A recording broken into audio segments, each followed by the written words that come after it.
All right, I think it's recording. All right, what's up, fantasy fans? As always, I'm Shay from the channel Zachary Shay. I'm here with some colleagues of mine, and we're going to be talking about Lord and King by P.L. Stewart, Book 3 in the Drowned Kingdom saga. Everybody hold it up. No. I just got the ebook. I'm a faker. I'm a fake Bingo. fan. You haven't read it, Jake, have you? No. The iPad. All right, so just go around. Everybody introduce themselves, I guess, clockwise from where I'm sitting. So, David. Hello, I'm David. Four corners of the page. Enjoyed this novel. Nice. I'm Philip Chase, and I also had a blast with this novel. Really enamored with what PL's doing here with the character development and showing me yet more layers to the protagonist, Othrun, and very much hooked on what's going to be happening with the expansion of his kingdom and his ambitions, and what stupid things is he going to do in the name of those ambitions. So we'll see. Jake, Nerd Level Rising. I also love the books to spoil the rest of our discussion. And I said when I talked about it on my channel, at this point, it's like I consider it a must read for like modern fantasy if you're interested in like deep character work. So excited to talk about it. Yeah. I'm Nikhil with the channel Shelf Esteem. I also enjoyed this novel. I feel like it's for me, it was a quantum leap forward from book 2, and 2 was a quantum leap from 1. So it's nice to see this kind of a trajectory. And I've always felt very conflicted about Othrun's character, and I've never enjoyed a novel where I've felt that conflicted about the protagonist that much. So great stuff. Yeah, agreed. I think this one, like, there were a lot of like admirable things about Othrun, and a lot of things that were just like, sometimes it'd be scenes back to back. Like, you do something very honorable, and then the next scene you're just like face palming, like, why? I can't believe you've done this. Yeah.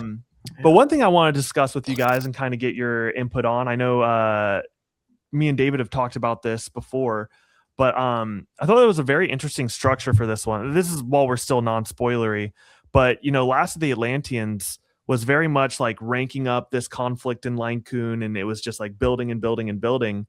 Whereas like Lord and King is very much like a day in the life of King Othrun after he becomes Lord of Eastrealm.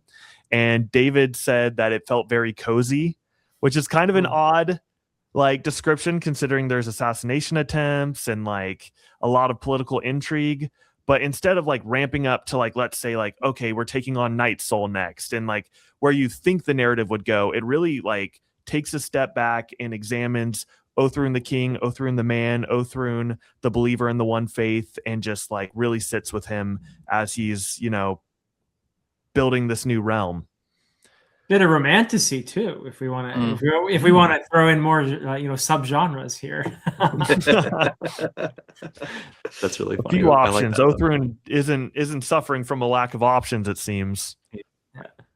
He is not. Yeah, I guess I did kind of describe it a little bit as a secret cozy novel, and maybe I want to be clear there, because obviously there's huge stuff that happens in this novel. I mean, both in terms of character and set pieces, and I don't want to diminish any of that in any way. But for me, what does cozy mean? For me, cozy is kind of about logistics. It's about the day to day, and I think this novel, more than either of the two that preceded it, is very much anchored in the logistics. It's Othrun saying, how am I going to get this town that I'm building, not just my kingship, but my town up and running? What decisions do I need to make and he doesn't always make the best decisions, but what decisions do I need to make to get this thing forward? And I think we've seen more of that here than anywhere else. But I also don't at all mean to use the word cozy as derogatory or in any way a criticism, because I actually really, really enjoyed that stuff. I liked seeing Othrun get through this stage of his life and see how he was going to engage with, still talking spoiler free, all these aspects. So it made the whole thing very enjoyable for me, and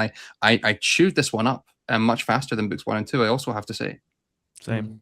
Yeah, I'm with you. I think the action scenes and stuff were really cool. Like, I like that stuff also, but my favorite was those quiet moments where Othrun is so torn between these two things.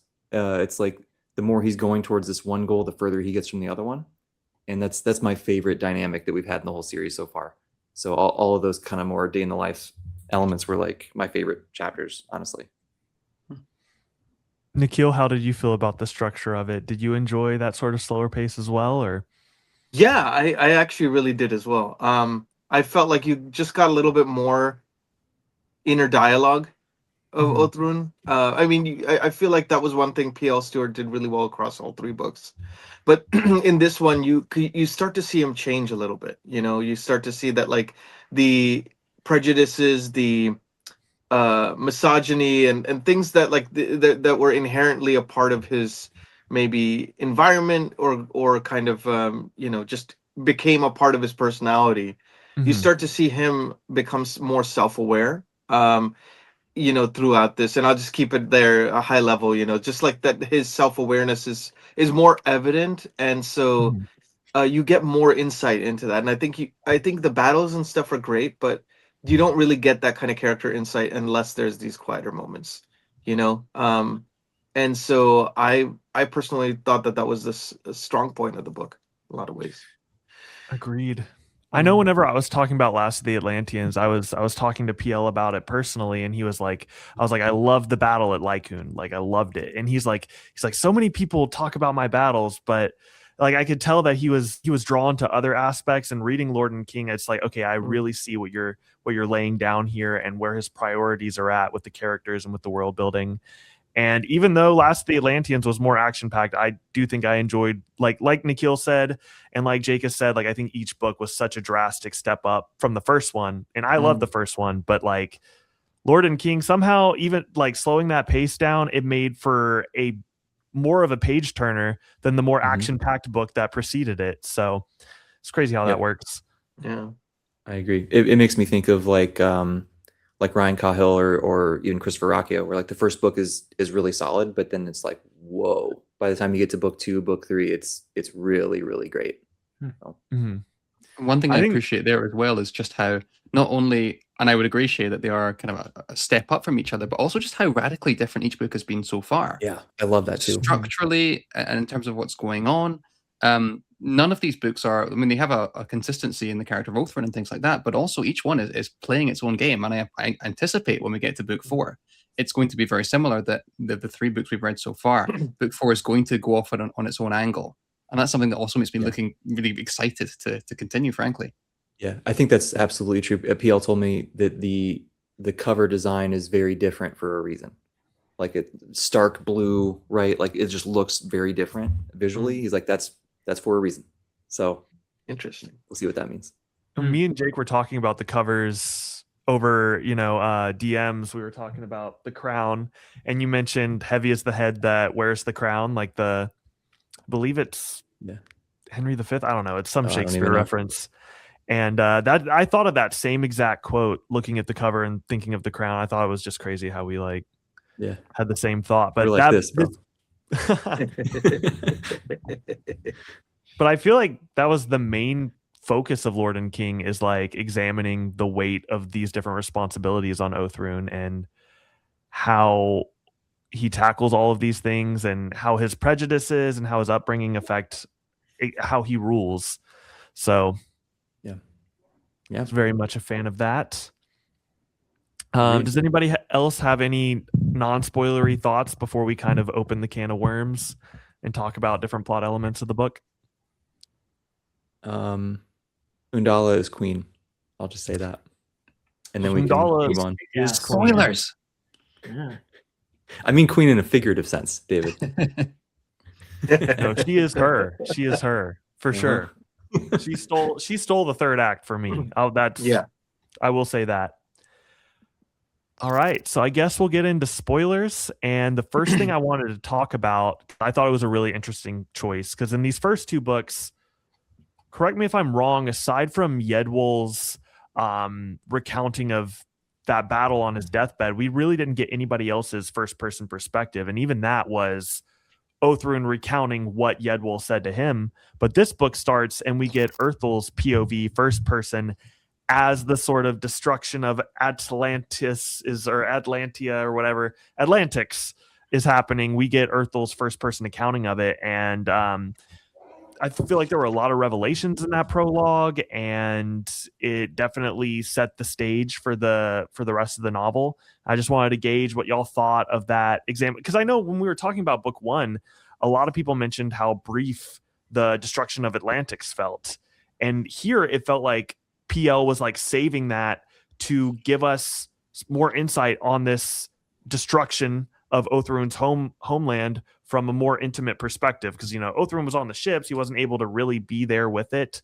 And with Erthel's perspective, not only do we get more insight into the fall of Atlantis, but we also get a different perspective of Othrun from his brother's POV, however briefly. But what did y'all think of that prologue? Well, it really calls into question Othrun's reliability as a narrator, doesn't it? Because you have his brother. Clearly, Othrun did not understand his brother entirely, and there are other revelations in the course of the book as well, from his cousin and his cousin's lover, who had previously been a lover to Othrun's brother as well. So these are people who know his brother in ways that Othrun doesn't, and we have a very different view than we got in book one of this guy. So Othrun is, and he's not quite there.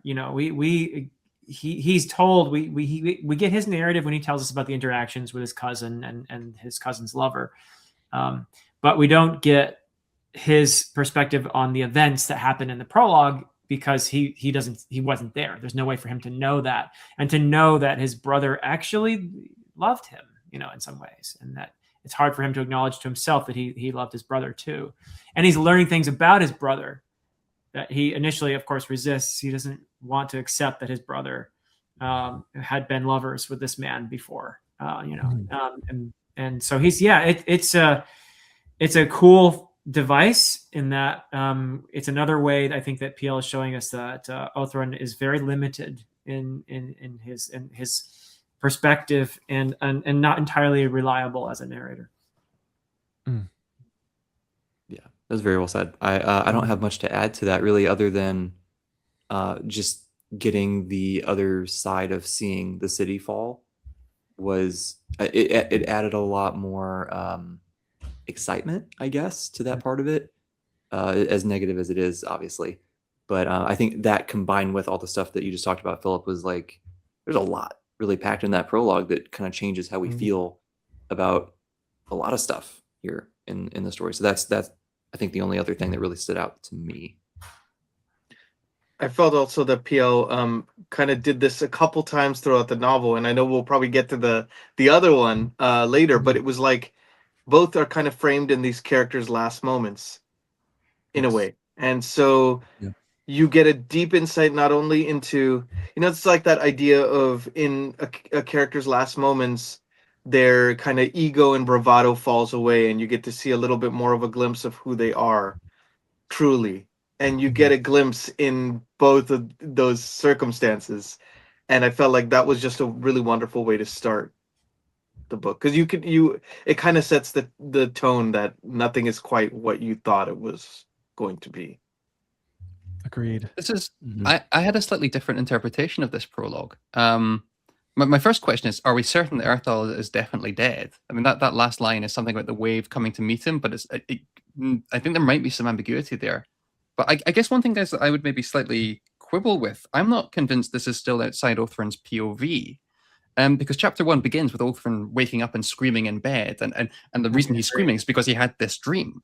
And then I was reading the prologue this morning, and there's this interesting line where it says, and this is page Roman numeral 21, since Othrun was as proud and stubborn as Erthal, and Erthal had to admit, and smarter, a better fighter, and a superior commander, Othrun also had the heart of many of Erthal's subjects. It almost seems to me like this is still somewhat from Othrun's POV.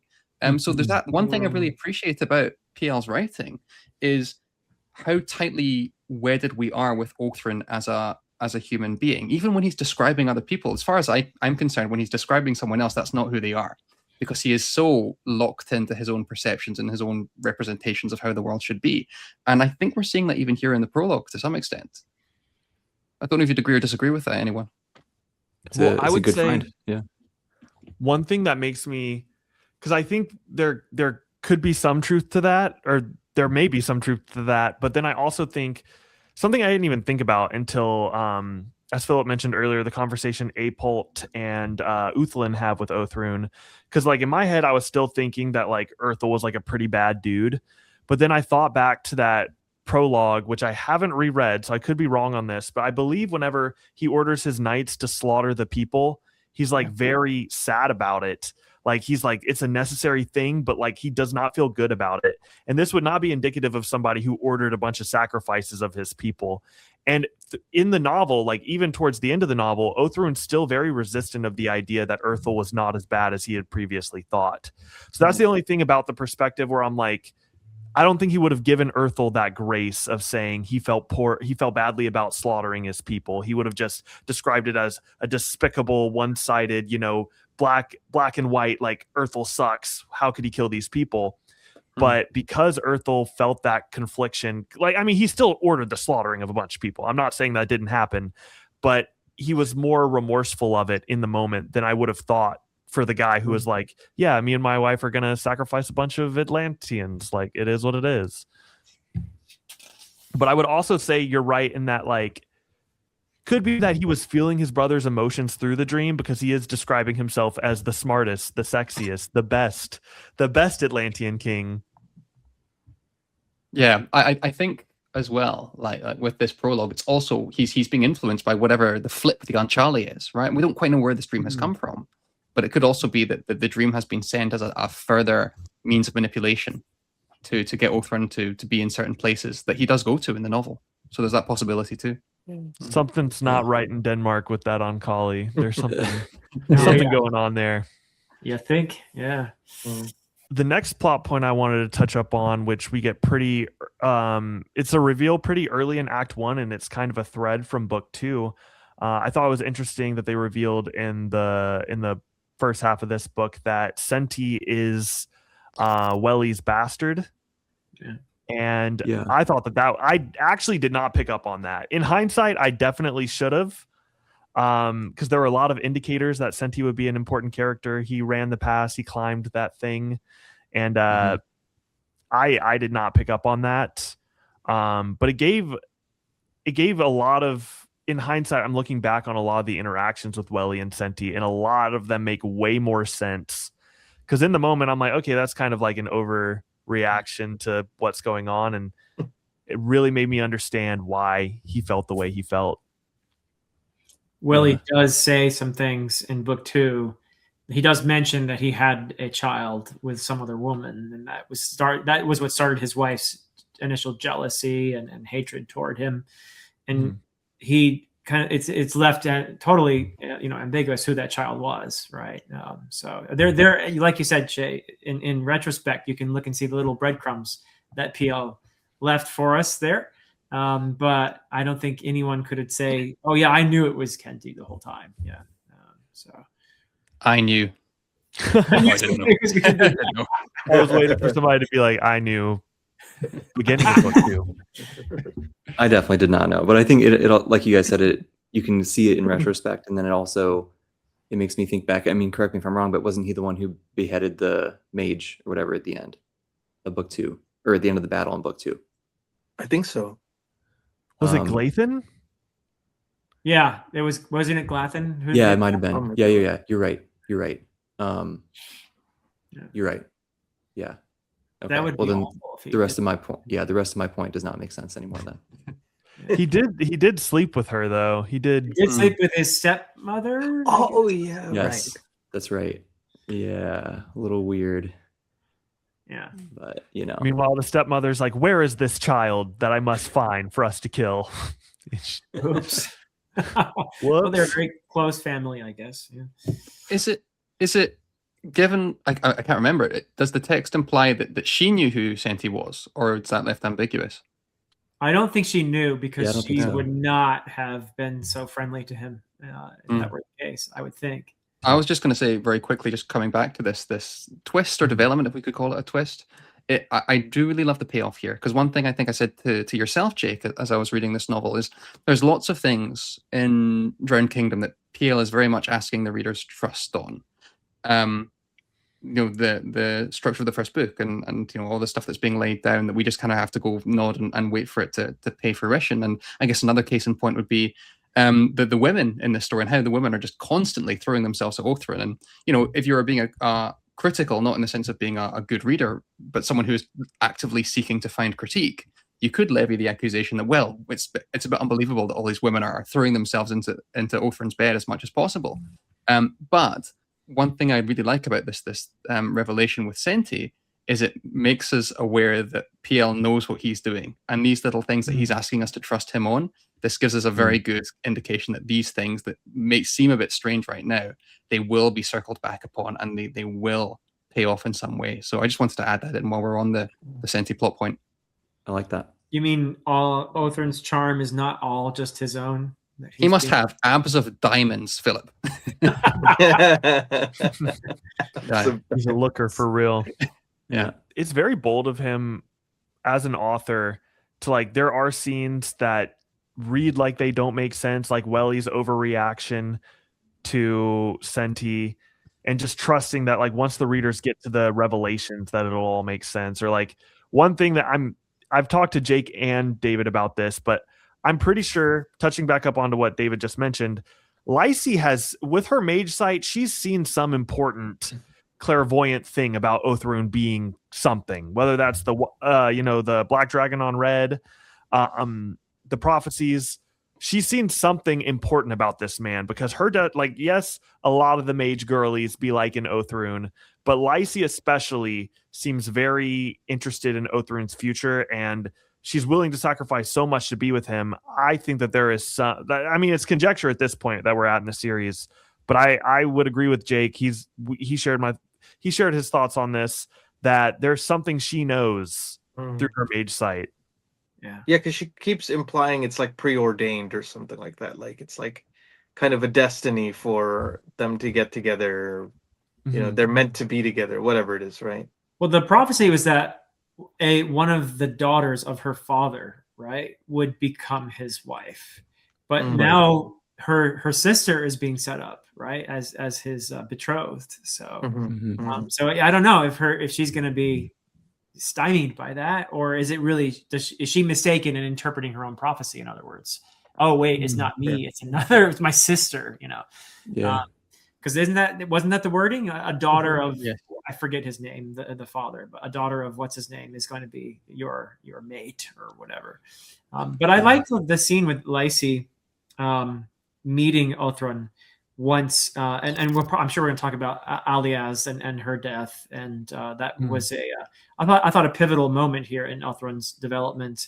And his reaction to it was he was clearly devastated, and that she died giving birth to Othrun Jr. and that he's lost, and then the moment where Lysy meets him and there she's got her her hood on, and he's come to that place, that sort of neutral ground, if you will, to talk with her. And she shows genuine, like she knew, I think that was another part of her prophecy, was that Aliaz was not going to live very long. But she shows like genuine sympathy for not just Othrun, but for Aliaz. She was like, yeah, I liked her actually. She was pretty cool, so I really feel bad, So that was nice. But it was, I think, one of the things that the pivotal moments here for me was this loss for Othrun. Of Aliaz, and that was one of the things that made me feel for him. I got a little more connected to this character because of his grief and how this loss affects him. Yeah, and you see the positive. And sorry, Jake, on you go. Yeah, you go for it, man. I was just going to say very quickly that you see the positive and the darkness there, where it seems like he really takes solace in his son, for example, and yet at the same time, my boy's drinking a lot in the back half of this book. So we can see all these different elements of grief on the page. For sure. I was just going to add that I also really liked that scene. I thought it was cool. They were really far apart, and she like just appeared next to him, basically, right? It was just another cool way to show, is that actually magic, or was he just like so distraught that he didn't notice her come over? Like I love how PL keeps playing with, is it actually magic or not? Yeah, he's really good at threading that needle. It's awesome. But the other thing that sticks out to me about the whole thing too is like how much of his grief is not just losing his wife, but also realizing, one, now I got to take care of this kid. I'm already struggling to deal with this kingdom and this town and everything. It's like, how am I going to do all this? And then two, that this, I think Aliaz was like really important to keeping him in check as like trying to be a good ruler. And like, I wonder if now he, especially like after everything with the school and like, man, she was the one who kept bugging me to check it out. And I kept saying it was fine. Yeah. Spoiler, it wasn't fine. And so I wonder how much of that too is from him just like, what am I going to do without this person to kind of help nudge me along, you know? I think she was vital in him having some equity between Atlanteans and you know, the Acremians. And one question I wanted to pose y'all, like, I at first when I was reading it, you know, Aliaz's death felt very brief to me, especially considering, you know, we got Yedwall on his deathbed for a while. We had Welly on his fake deathbed for a while.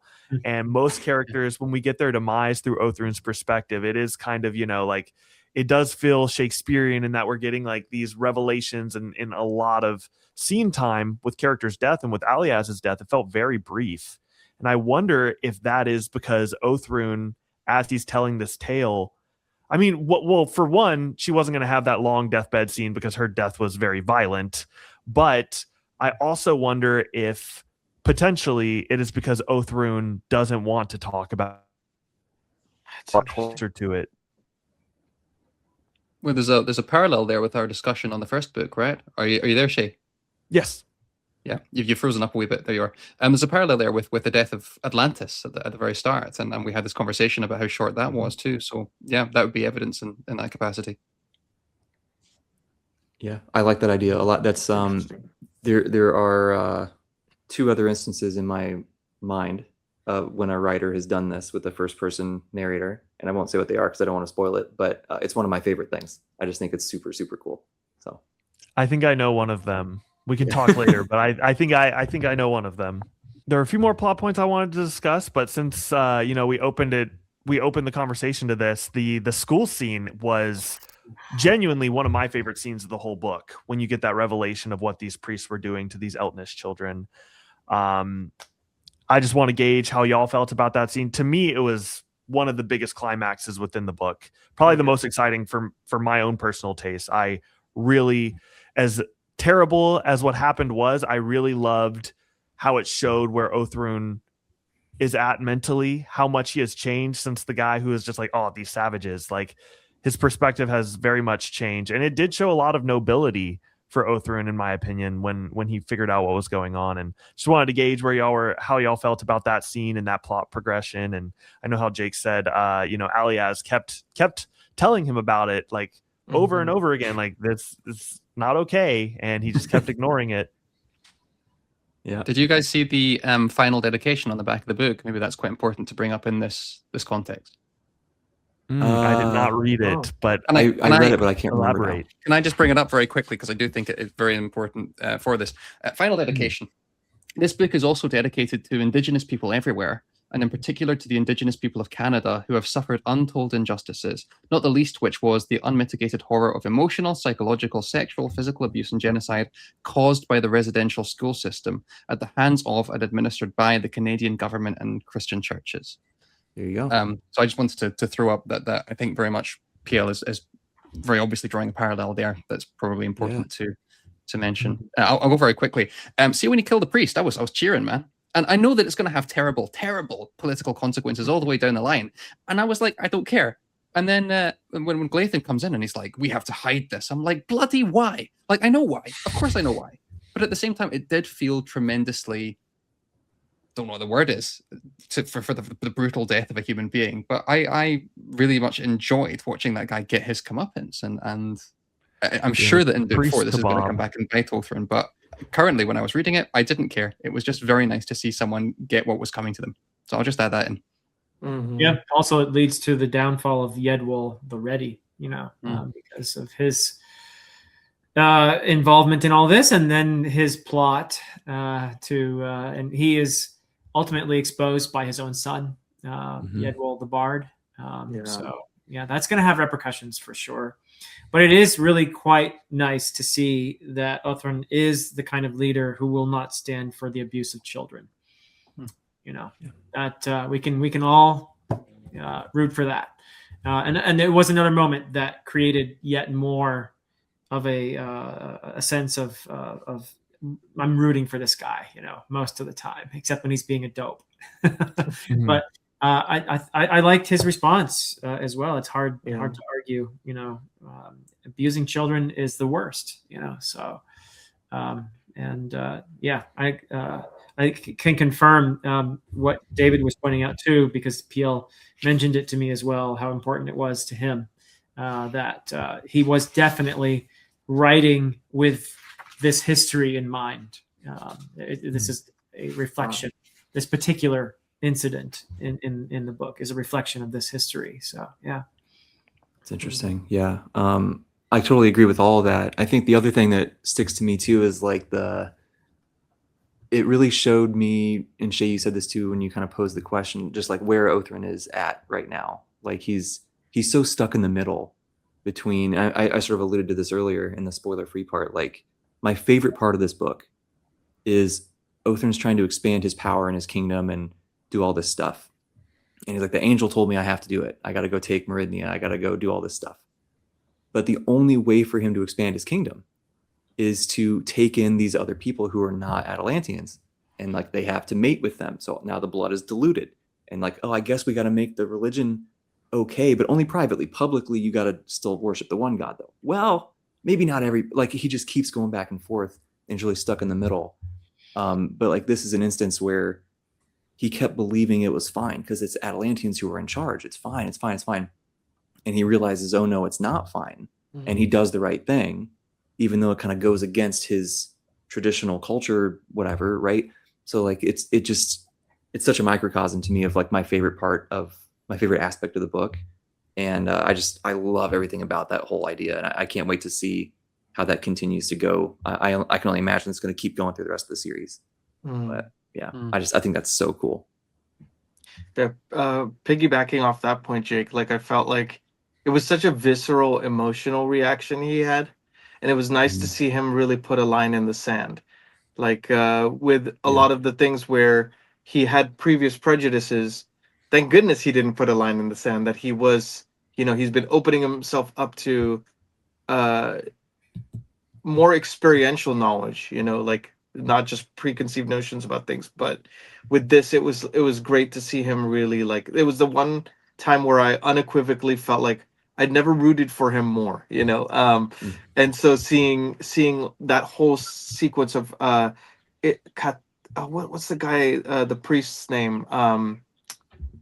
It begins with a C, right? The bad priest or the good one? I think it's Canathan and Fridlir, Canathan. Fridlir's right, the good right. one. Yeah, Yeah, Canathan. Yeah. Tomato. Fantasy word. I can never get it right, you know. I just hope for the best, but yeah. So you know that, and then the 1-2 punch with Yedwul. I just love to see Othrun really stand up for what's right there.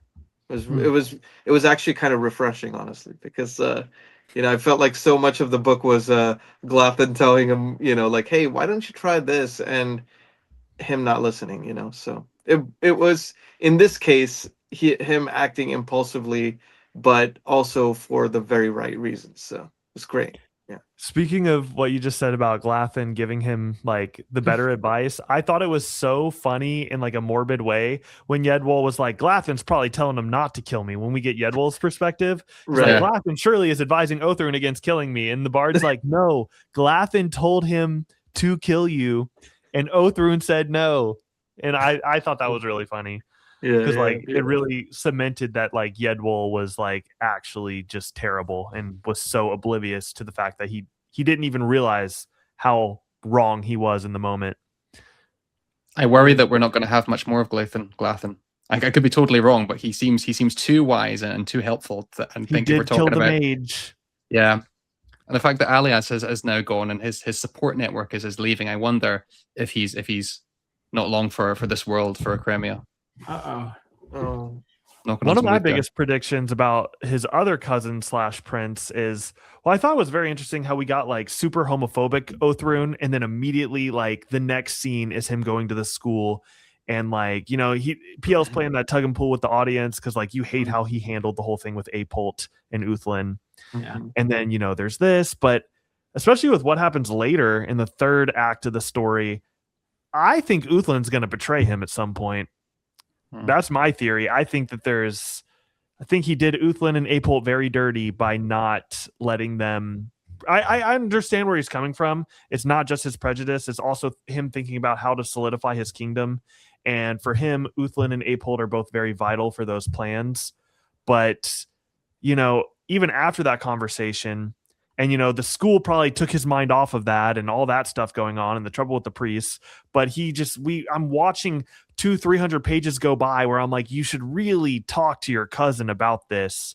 Yeah. And he just doesn't address it. And you can see, like, after the Ankali told him to discuss these things and he's trying to learn about the different angels, he keeps thinking about how like Uthlin would know, but he can't talk to him. And I don't know. I think that's pure conjecture, but I think much like Glathan killing the mage, like he's probably not long for this world. I think Uthlin's betrayal is on the horizon. Well, he certainly is going to be grieving because Apult dies at the end of this too, doing his duty. And if Othrun had let them have their way, he would not have been in that situation. So it's possible that the grief could turn to some bitterness. Yeah. Yeah. I'm somebody correct me if I'm wrong. Some of these names I get twisted in my head. Is Uthlin the same one who's like his advisor, or am I thinking of a different name? Yeah, he's the more academically. Yeah. Yes. He's also the brilliant artist. Yeah, that's right. That's right. The thing that I keep thinking about too is like there was that thing when was it? I can't remember what part of the book it was, but Othrun was like, "Hey, we have to do this thing," and Uthlin's like, "Oh, like don't worry, it's already happening." He's like, "What?" He's like, "Yeah, like I knew that that's what you would want, so I told him to go ahead and do it." And like Othrun wasn't happy about that, and so I can only imagine he's going to keep like, is he going to get out of control? And even if he doesn't outright betray him, is he just going to overstep too much to the point where Othrun is like, "Hey, we're done, we're done with this." Well, you can think of how many opportunities there would be for betrayal too. I mean, I'm thinking about Berefet and all the awful letters that are going back and forth there. How easy would it be for Othlin, a man of letters, to stir the pot if he wanted to? Sure. Yeah. Yep. God, that was so dumb. It was the dumbest thing. Like, we all knew that was dumb. Like, hey guys, y'all are my vassals, and they're like, "What?" Like, what possessed you to think that was going to go your way? The other one that was winding me up is when he was with oh my goodness, I'm blanking on the name, Undala, and he has two other kings that he's trying to entertain at the same time, who he basically just shrugs off in the name of lust. And that was really ticking me off as well. Yeah. Oh, I can't blame him. I'd be distracted too. Yeah, she had a pull on him. Yeah. Well, I would love to know from you guys, what did you feel about their budding relationship? Because for me, I felt like Undala's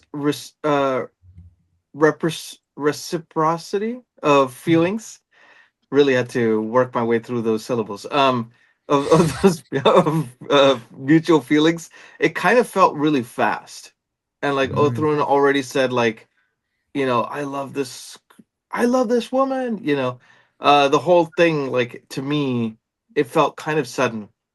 And I don't know if we're hearing it as, because it's kind of like unreliable narrator kind of thing, and he's maybe thinking back on that, and it's like it felt like a whirlwind romance. I don't know. Like, what do you guys feel about that? My thought is, we kind of got it with Lysy a little bit earlier with her prophecy stuff. I wonder if Othrun's not the only one who's having these dreams. That maybe if some of these other rulers had a similar dream of this dragon who's destroying stuff, and which we now know from Yedwall's sort of dying speech that is probably Othrun Jr. is connected to that somehow. So I'm like, man, maybe these queens had this prophetic dream and they're like, we got to get this guy on our side because we can't have him destroying our stuff. So that's my thought, is that maybe she's sort of faking it to get him as an ally. Or is it also possibly because he's half Anchali, does he have some, does that make him more attractive to women in general? Or Sure. is it something that the Anchali has done to him Yeah. that serves its purpose, that makes him more desirable, more charismatic? Yeah. I didn't even think about that. It's like his the washboard Kavorka abs. from Seinfeld. I don't know if you guys ever watched Seinfeld, but Not really. forget what I mean- said. Well, wait, no, like explain it. Like, 30-year-old reference, Kramer has this way about women. He's like, I can't control it. And they're like, you have the Kavorka, It's like a whole thing. Anyways. Othrun Philip is knows what I'm Kramer. talking about, right? I do. Yeah, I watched Seinfeld. I'm old enough. I've seen episodes. I just haven't like really committed to watching Seinfeld like beginning to end. That's kind of how I am. Yeah. Yeah, but that's my thought. It definitely was fast for sure. It sets up a bunch of other interesting stuff too, like is it her son, right? That's going to be like a vassal there, Yeah. and they're going to go train him now. Like, hey, is that a good idea? Who knows? We'll find out, right? Like it really, there's a lot of stuff now. Or the two other kings that you guys mentioned too. That this has gotten complicated quickly. But there's definitely something going on with Othrun that Othrun isn't privy to. I mean, even just the fact that Undala, is it not like we got numbers in this book, and I was kind of trying to crunch the numbers of miles and how big East Realm is. It's you can cross it in a day. This is like the leader of like a nation the size of the US or Canada or Russia or China coming down to like flipping Liechtenstein or Luxembourg and declaring love for the monarch there. Like, it's possible, but there's something going on in terms of political union and political maneuvering that we can't yet see. And so potentially Anchali, certainly it seems to be magic related. But I was really kind of, when I was again going back through it this morning, the how tiny Othrun and his kingdom is right now. And actually Crimea itself is pretty small. I was trying to triangulate, and it's it's about the size of a country. I know it's called a continent in the book, but it's pretty small. So there's something going on that, again, I'm patiently waiting for PL to let me know what it is in future books. Yeah. And even just the size of his country, like he's technically a vassal of two other countries that are bigger than his. Yeah, that was the other thing that jumped out to me too, with how big Undala's country is. That like he's learning so much about how to be a ruler from her. It's not just like this love story thing with them, right? Like there's a lot of development for him there too, which also makes me wonder if she wants him as an ally. It makes sense that she's going to try to like show him the ropes to rule the way that she would like him to rule and that sort of thing. So I feel good about my theory, but we'll see. I think there's got to be, well, when I was reading it, to answer Nikhil's question, like I definitely understood why Othrun would be attracted to Undala. My lingering question was like, what does she see in this, young ignorant prince half her age, or young ignorant king half her age? But like with her reaction to him fondling her, where she like nearly breaks his arm, and then she's like, you don't just want me like to sleep with me, like I am the queen of queens, how dare you? And I feel like that was just a very emotional, visceral response from her. So I feel like I do think that there are some machinations that we are not privy to that have lent themselves to how quickly she formed an attachment to Othrun. But I also do think it is not all political, because like she threw politics in the trash when she nearly broke his arm for that. Like that was emotion. That was high emotion. And most of the time we see Queen Undala, she's very, in control of herself. So I think there's got to be some romantic attachment to Othrun for her to have reacted that way. Meanwhile, flipping, who's his betrothed now? Is it Scylla? Is a country and a half away, and there's surely going to be some fallout there. Yeah. Shout out to Briduku too, though. She's the kick-ass sister of Undala. Yes, that's right. The duel where the dude just basically doesn't last a moment. I thought that was a great duel, as duels go. Agreed. It was over before it started. Pretty much. But there's another frustrating Othrun moment where it's like, he's like, "Oh, guys, I've got a plan. I'm going to come with you through this. I'm not going to tell you why." Even though like 200 pages previously, they did something very similar, and it ended up with them. Was it Cantic's death? Somebody's death. So again, in the midst of all that, another frustrating Othrun moment. Yeah. Speaking of that, though, I did really like the assassination attempt stuff and how that tied into everything, with like Mhm. letting the one kid go and like all that stuff, Mhm. and disguise, like being in disguise, and someone else was the bait or whatever. I just thought that was fun, right? It was just like a different, exciting, fun, whatever aspect to it that kind of balanced out all of the day in the life stuff and all that. It was really interesting to see where that went, and I was impressed by the end of the book when it all came back around and it all mattered and it all like was very, very tied up, I thought. Agreed. Agreed. I know we've touched up on it already. I mentioned earlier, I think Uthlin's going to betray him. David mentioned that Glathan is not long for this world. Do y'all have any other theories and conjectures about what's in store for us for book 4? Because the direction book 3 went in was drastically different than what I would have thought having finished book 2. But do y'all have any theories? Well, go ahead. After you, Phil. Well, mine's quick anyway. I think Othrun's not going to see Undala again. That was part of her kind of prophecy, because she's got some mage gift as well, right? Some foresight. So this was a not to last, I guess. A temporary tryst. Yeah, but it also, like you guys have been saying, I think that one of the important things about it is what's the effect on his character, on his personality of this relationship. Brief as it might have been, it was certainly intense, and it's given him something to aspire to. A role model, obviously, who's far above him in terms of her wisdom, her capabilities, her experience, her achievements. She's way beyond him in so many ways. But that's an interaction that will leave a mark on him for sure. Is she pregnant? Is he going to have another baby Othrun, another Othrun Jr.? Yeah, over in her continent. Yeah, A wee prince. Yeah. That would be crazy. I didn't even think about that. Yeah. I neither. I was thinking of David's comment earlier. I was feeling similarly to you, David, about the prologue, actually, about Earthel. Like, did he, I did have that thought while I was reading, is there a world where he might have survived or something like that? Because we do get more revelations on Earthel in this book as well. And we've gotten way more page time with, thinking about Earthel and talking about Earthel than maybe even the first book in some respects, and it seems kind of out of left field to suddenly bring that in the third book, unless there's more to that story. I don't know. True. The last paragraph of that prologue is, that was the last word Earthel uttered before the wave hit. Not before the last word Earthel uttered before the wave hit. Then all went dark for the last king of Atalantics as the wave snuffed out his thoughts and his kingdom. So that's how that prologue ends. Sorry, Shay. It said his life, but it didn't. Snuffed out his thoughts, not his life, I guess. We shall I mean, there's definitely more ambiguity than somebody like Yedwul's death. Right. And it's like, it would have just taken a very easy turn of phrase to make it like, beyond any shadow of the doubt, he's done.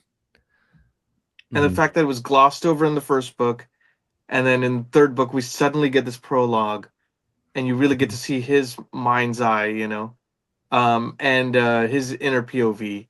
And then, like David, like you said, snuffed out his thoughts. Like, all these things feel it seems deliberate, deliberate. I mean, I could see it. I still have a thought in the back of my head. I'm like, Atalantics is clearly referencing Atlantis, which is like a thriving underwater city, right? So I'm like, did a bunch of people live somehow? Maybe there's, one of these elemental goddesses made like a barrier or something, right? I don't know, but I don't think that's where it's going to go. Like, I think we're just going to focus on Othrun and his, what he's doing. But I don't know. I wouldn't be shocked. It'd be cool. I'm here for it. A lot of the things death of happened that I Atalantics didn't even think about. Sorry. I was saying the death of Atalantics is so, I mean, quite frankly speaking, over the top, right? Is it not like volcano followed by earthquake followed by tsunami? Yeah. Like it's it's the worst day ever, and it makes you wonder if there's something more going on there. We don't even know really the reason why Atlantics fell. We were just told that it's the judgment of the single god because of Earthal, but we know that's not true. Is it something to do with what's the kingdom, the mountain kingdom to the west with the witch head and night soul? My suspicion, and I could be way off, probably Is it Bedonia? Yeah. Maybe it's something tied into that because that's the most mysterious and kind of shady realm in all of Bor- Aquaria. Yeah, Borenia. Yeah. Berenia. And Night Soul's supposed to be crazy powerful, also. Right. So maybe he could do that. Talking about the map, this is not important whatsoever. What is this little square thing in Phrynia? Do you guys see that? What is that? I've been looking at this for the last few weeks. Solar panels? Maybe. Looks like a big chessboard. Yeah. They're very Electricity environmentally for conscious. Premia. I mean, it's funny, Philip, that you said solar panels. They're Because one thing friendly I've been and thinking about Phrynia. maybe is there some kind of slight sci-fi technology stuff lurking under the surface that we haven't seen yet? I could be way off there, but that is something that's potentially playing. It all just goes back to the fact that we're not getting the full picture yet. Right. Yeah. Right. I wonder, my That is last thought that kind of comes up is with book 4 being called The Lion's Pride, I wonder if, because technically Othrun is still sort of a vassal under, these other guys. I wonder if he's going to overstep a little bit and, the Lions of Lynchun are going to have to come after him. I wonder if there's going to be something with that, maybe. My thoughts with the Lions is, so we have a somewhat tumultuous succession going on. You have Eld or Erd. You have the one that's got a paunch but is a lady killer. That one, the one that's Isn't that basically Eld? Welly's favorite. That's not Eld? Eld, yes. Yeah. And then you have Senti, the bastard that has recently been recognized. And then you have the eldest son that like everyone thinks sucks. Yeah. And I'm wondering, like, is Welly actually going to die in book 4? And then it's like Othrun has to decide which potential, like, is he going to try to back Senti to take the throne or back Eld to take the throne? Because I don't think he would set up this very odd secession in Lankun for it to go nowhere, Yeah. I could see it. I guess what I would like to see, and maybe this does come to maybe a slight criticism I have with the novel, is that a lot of the conflict with Othrun in terms of his marriage and particularly Lycie, that kind of death of a spouse is not a good thing. Just to clarify. But that whole conflict was kind of quite quickly solved by the fact that Aliaz did pass away. We didn't really have any of that conflict with Othrun and having to be loyal to his wife or not. Aliaz moved on, and then Othrun now started giving his attention to other people. And the reason I'm bringing this up is Othrun has said many times in the novel, he is my liege lord, Welly and Hurt, and these are my guys. But he's also said, I want to take over this landmass. I want to be the head of this continent. And what I would like to see is that Othrun doesn't kind of, again, luck is the wrong word when you're talking about the death of a family member, but I wouldn't like that to be solved for him. I would quite like to see some of this conflict coming out between him wanting to take over the whole shebang, but also trying to be loyal to his liege lord. And I hope we do see some of that in book 4, if that's where things are going. Interesting. Yeah, I like that. I thought Anibia was... Sorry, what happened? Oh, I'm just thinking the title lends itself to a couple possible interpretations, right? I mean, Alliance Pride, could be a literal pride, as in a group of lions, but also, is it arrogance or whatever, So Yeah. Agreed. Did you guys see the title of book 7? Sure did. No. What is it? Sure Steel. Yeah. Ooh. Yeah, That's which means we got interesting. to hear the sword talk again at some point, guys. You're gonna hear that sword. There's gonna be more sword talk. Yeah. I thought it was really interesting how the Ankali was like, no, your sword doesn't talk. Yeah. It's like, you're the other talking voice. Yeah. You're the other sketch thing going on here. And you're saying, oh, what are you talking about? Swords don't talk. That's crazy. Anyway, I'm your angel dad. I forgot about that. He got gaslit a lot in that conversation, didn't he? Yeah. We don't trust the Ainchali at all. No, there's At something weird all, going on. especially the You know dead his priest name was like- though. We do know his name. Well, at least the name he Do we? gave. Yeah. Yeah, he gave a The name. priest definitely thinks he's like a fallen angel, like a Lucifer type figure, or at least he Yeah. has that idea in his head. The one Yeah, who 'cause dies. Yeah. He was very emphatic. Like, what name did he say? Yeah. Right. And then he seemed kind of mollified by the name that was given, which I forget what it was. But also at the same time, it's like it's implying if that's his name, Yeah, because they talked about they can't lie, but the phrasing, he's like, "You can call me," and gave him his name, but he didn't Yeah. say my Right. name is. Right. Right. Right. Yeah. I don't. It started with a B, didn't it? I'm trying to remember the name. Yeah. It was with Brian. Brian. Call It me might have Brian. been. Release Brian. I wrote it down somewhere. I can probably find it. Yeah, I need to start annotating for these chats. That way I can just flip Well, to it. there are a few names in here, so There's a good There's a lot of glossary at the names. back. Lots of 4-letter names as well. Hmm. But the glossary Especially at the the back. I think, mages. The mages have a lot of 4-letter names. Viwa, Sila. Yeah. Lightning. Mhm. Let's see. Yeah. Yeah, when Undala came on the scene, I'm like, yes, 6 letters. Here we go. Bylyr, is it Bylyr? Was that? Yeah, that sounds right. Okay. I think that's right. Yeah, that is right. Yeah. And Othrun is 6 letters too. They're a match made in heaven. Boom. Let's go. He was so out of his league. She was so out of his league Oh yeah. in every possible way. No offense to Othrun's good looks and his curly blonde locks, but like Undala she had her together. Yeah, So for sure.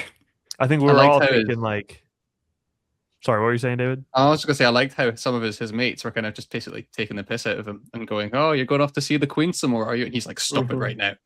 Yeah. But then again, he also had that thing where is it Glathan who goes like, "No, she's genuinely interested in you. This is not fake." And I thought that was interesting coming from Glathan, who seems to have probably the best head on his shoulders out of the whole court. He's like, Othrun, she rocks with you for real. She really likes you. That's a direct quote, right? Yeah. You should ask her out. That's exactly what it felt like. But then he was also like, why are you ignoring the kings? By the way, last note on this, I thought it was crazy how maniacal he went right after they slept together multiple times. But after the lovemaking was done, he's like, and then I will rule all of Acremia. And I thought she was going to be completely put off, but she's like, yes, we'll rule all of Acremia and we'll serve my god. I was like, oh, y'all are cut from the same cloth on this one. I was expecting her to be disgusted, but she was like, I agree, except which god, well, what we're going to call God. That's where I disagree about the whole conquering the continent. I think that was her way of sort of puncturing his balloon, though. I think she was sort of saying, okay, in this grand vision of yours, where do you Which see God? me? And what God? And do I have to worship your God because you have this faith that basically says it's my way or the highway? And so I think that was her kind of just saying, you're dreaming kind of big here, buddy, and Right. it's not happening. So You're the king of Luxembourg. Calm down. Yeah. For real. You're the governor of Rhode Island. Rein it in. Yeah, I mean, he's still also bristling with the fact that we didn't really talk about this. That was it. Uthlin who told him that the original settlers of Atlantics was it Sanavian? They were pirates, and so he's also having an identity crisis at the same time. He's not. He doesn't come from where he thought he came from. So contending with a lot of stuff under the surface there too, I think. Yeah, There's a lot of stuff. Like, I mean, you just hit on the Sanavians, but there's also like, his favorite Atlantic's ruler was a pagan, and that's something he tries to ignore multiple times and tries to change the annals of history. And then just now, modern day history as it's happening is trying to like besmirch his brother's name, despite proof from Apult that like, hey, what you thought was going on isn't what was happening. So that's an ongoing source of tension with Uthlin too, because he said to Uthlin more than once, okay, so this is what we're going to write in the history books. And Uthlin's like, wait, that's not what happened though, right? So, Yeah, I like that a lot too. The and even on a similar note, like the is it Anib? I don't know however you would pronounce the word, that he keeps like all those savages or like these prehistoric whatever people, and then he's like, damn, they were good artists though. They really built this city really well. And like, we're seeing all this, and then obviously all the Undala stuff. It's just that back and forth is just it's so great. It's so great. And it's so crazy that he has, those reservations, but like every single Akremian is like, oh, the Anib are the best. They're just the best. Yeah. Like every country is just like, they're the GOAT. So I'm just noticing with the Lion's Pride title, sorry to circle back on that, but that narrative that Undala told, that fable, that parable, wasn't that about a lion too? And also they go out and sacrifice one of their own people to the lion if the lion is killed unjustly, hunted unjustly. Am I making that up? Am I misremembering right. that? no, you're cooking with that. Something along those lines. Yeah. That sounds right. This is a weird. PL's cooking with that. Yeah. PL's doing some Gene Wolfe stuff here, I think. Was it you, David, or was it you, Jake, that told me that you felt like the narrative structure was similar to Gene Wolfe, or at least the perspective of Othrun was similar to what? I think I said something. I don't know. Maybe Jake, you had similar thoughts. You probably, that sounds too smart for me. I bet David said that. Oh, I don't know. I read book 1 of Gene Wolfe and had a hard time. So Gotta finish it, bro. I don't want to draw the parallels too much. But all I meant by that was the fact that when you were reading, or at least as far as I've read with Book of the New Sun, and I'm aware that the two gentlemen to my right have gone far further than me. You again, it's that perception of reality. You know that you're seeing through someone's eyes so intensely that the representation they are giving you is fundamentally different from how that world is. And I get that from Othrun too, is what I mean. That when Othrun is describing stuff, for me, it's almost like it's not quite fiction, but it's so far removed from whatever the reality is that you have to take it with a flippin' truck of salt. So that's what I meant there. Yeah, I think that's a good. Yeah. I think that's kind of where the style begins and ends between P.L. Stewart and Gene Wolfe. But Yeah, that's a good comparison. I for one have to constantly remind myself of that idea too, because I always just kind of I get into the flow and I'm just like, yeah, this is just what's happening, and it's like, oh wait, hold on, you gotta think back. This may not be the actual reality, right? I mean, I feel like I've had this discussion before talking about like Sun Eater. I've had these thoughts where it's like no first person narration is ever going to be objective. Like they're all subjective, but it's very different from like Hadrian. It's like he's doing his damnedest to give a honest accounting of what happened. And you can see where his subjectivities are coming in, but for the most part, he's really trying to like tell it as it is. And I don't think Othrun is doing that all the time. I think his accounting is a little less honest. But then you also think like in this accounting, he's showing his own contradictions. Yeah. Cause like he'll have like if he was swaying it completely and lying to us, he wouldn't offer this much evidence that maybe Urthel wasn't as bad as he thought he was. So there's a lot of instances where it's like if he was really just trying to lead us down a incorrect path, he's given us too much hints that he's fallible. Yeah, I wonder if, because I like how you talk about this, Shay, when you're like, he's got some qualities that aren't amazing, but he's not like a bad dude. That this might be another example of that like he seems like he's doing his best and like he's trying to be honest, but obviously, just the way that he was raised, he has certain beliefs or whatever that us five probably like, oh, like that's not good. But but seems like he's doing his best to kind of present things as they happened. That's a fundamental question that probably PL is wrestling with here, is just how much of your prejudices can be ascribed to the society you're raised in. And, with Othrun, it seems like there's a good heart beneath these layers of prejudice that, and not only the prejudices of his culture, but the fact that he was a very privileged person within that culture has further made him into a kind of a he's blind to his own privilege in many ways, and he's kind of a jerk in many ways. He's got a huge ego. So a lot of that has to do with, number one, this is a culture that celebrates its greatness all the time, and he's part of the elite of this culture. You've got that double whammy, but still, there are moments where he actually isn't a total douchebag, where you see that, okay, there's a heart under there that could potentially be a good person. Right. Yeah. And I think douchebag is like probably the best way to sum up some of his behaviors. Yeah. But like I don't know. I could be wrong in this, but I don't think there's a lot of cruelty in Othrun. Like I compare him to someone like Jezzel Dan Luther from the First Law, and like Jezzel like actively belittles one of his friends, and Jezzel, his perception from audiences is a lot more positive, maybe because it's played for comedic effect, and Othrun were so entrenched in his first person perspective, but like Othrun never sets out to be cruel.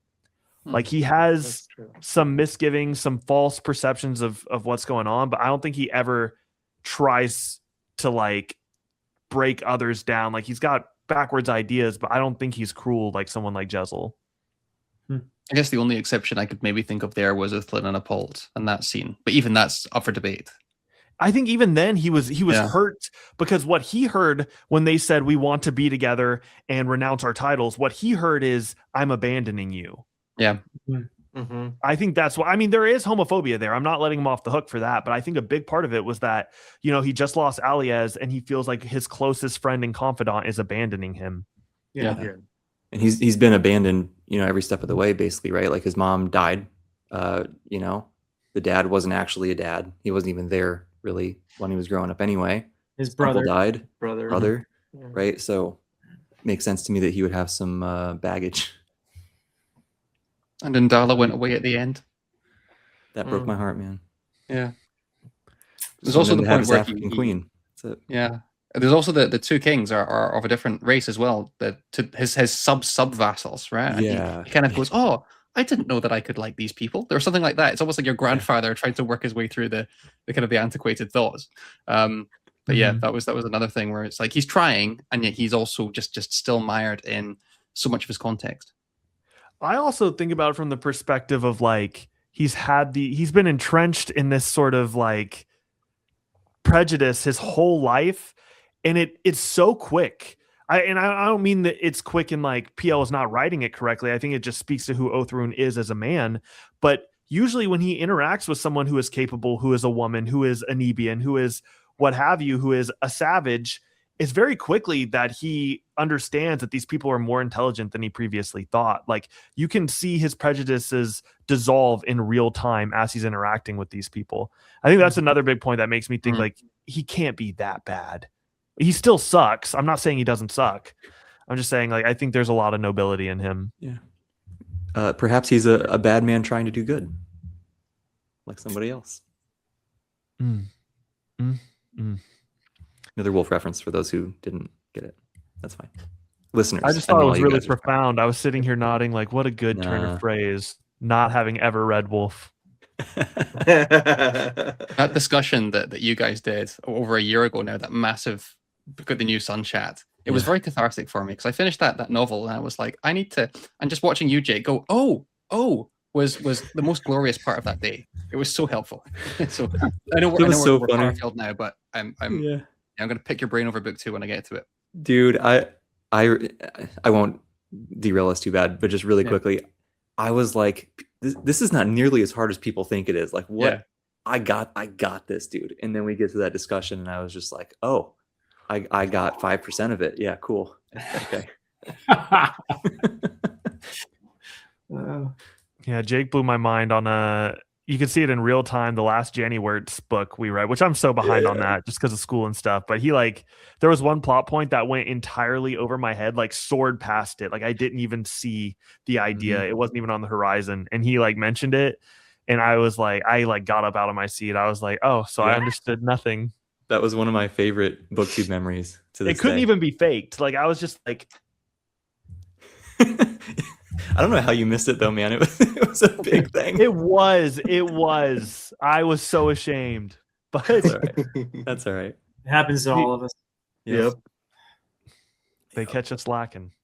But do y'all have any closing thoughts? I think we've discussed most of the plot points. Does anybody have anything else that they wanted to discuss before closing? I enjoyed this book. Yeah. Same. Yeah. 2 thumbs up. 2 thumbs up. I don't think I have anything else really to say. Easily my favorite so far, and can't wait to get to book 4. And just thank you, Shay, for organizing this, getting us together, and hosting. This has been a lot of fun. Agreed. I want to thank all 4 of you deeply for taking time out of your day and taking time out of your month to read it. And I can't wait to see y'all for Lion's Pride. Awesome. All right. Peace. End recording. End record.